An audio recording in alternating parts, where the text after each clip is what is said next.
Giancarlo Veronini, Justin Calvert. So Justin, we just got back from a pre-E3 Wii U appointment where Nintendo showed some of the things that it will be showcasing at this year's E3, one of which was Batman Arkham City Armored Edition. Correct. So tell us a little bit about what you saw. So the big thing, so it's obviously most of us have probably played this game already. It's awesome. I'm sure it's still going to be awesome on Wii U. The big kind of thing they made a point of telling us about first was just that Batman's armor has been redesigned. Yes. Which, what? You know, that doesn't change the game, does it? It does, because now the Wii U gamepad is built into Batman's armor.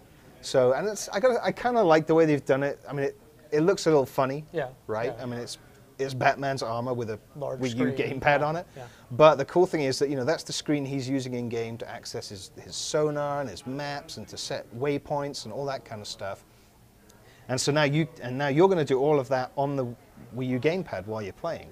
I guess the Wii U gamepad was also going to do most of the things that you would normally have done by like pausing the game and going into menus before. So customizing your loadout. Just inventory management, inventory and all that management. kind of stuff. So you can like find out information about various enemies that just shows up on that bottom screen.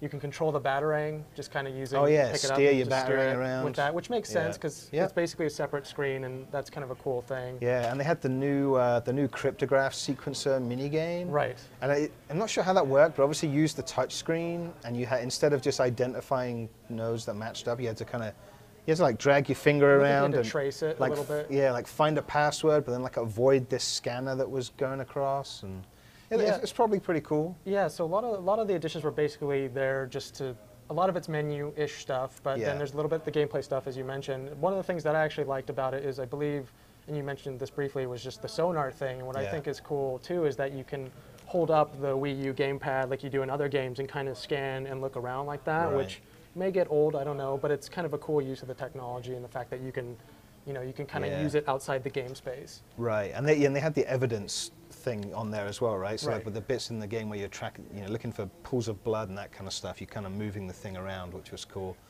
They also had a thing which actually doesn't really relate to the new hardware so much, but that new was it BAT mode? Yes, the BAT mode. So you basically... I don't know, is that an acronym for something? Or is it I don't know, maybe. Badass something, it's probably. Bat. That's all I know. Bat. Oh, yeah. I totally missed that. Never thought of that. Yeah. It's lucky you're here, G. So you basically charge up this meter, right? And it looks like you... Yeah, I guess like as you're fighting, you're just charging something up, I guess maybe by just not getting hit or by finishing dudes off. Or like through combos, and then you press a button on the Wii U screen and it basically launches Batman into this crazy fighting mode where he just... It like electrified his suit or something, right? And then he's like doing more damage and it's basically just like a super... It turns him into Super Batman for a brief Super amount of time. Batman. Yeah.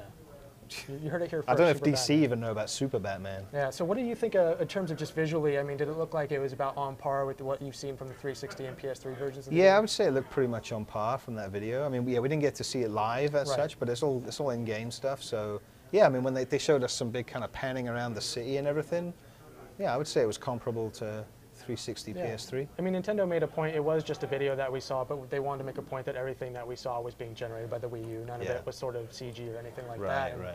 Yeah, I mean, it looked pretty good. I mean, if you played the 360 and PS3 versions, it'll look about what you expect it to look like. So yeah, I don't know that there's going to be a reason to play it. Like I already beat it on 360. I don't know that I need to rush out and play this. Yeah, I mean, we'll have to wait and see how the Wii U specific gamepad modes kind of pans out when the game is. It's a launch window game, so it'll be out around the time that the system is launched, and we'll see more of it at the show actually.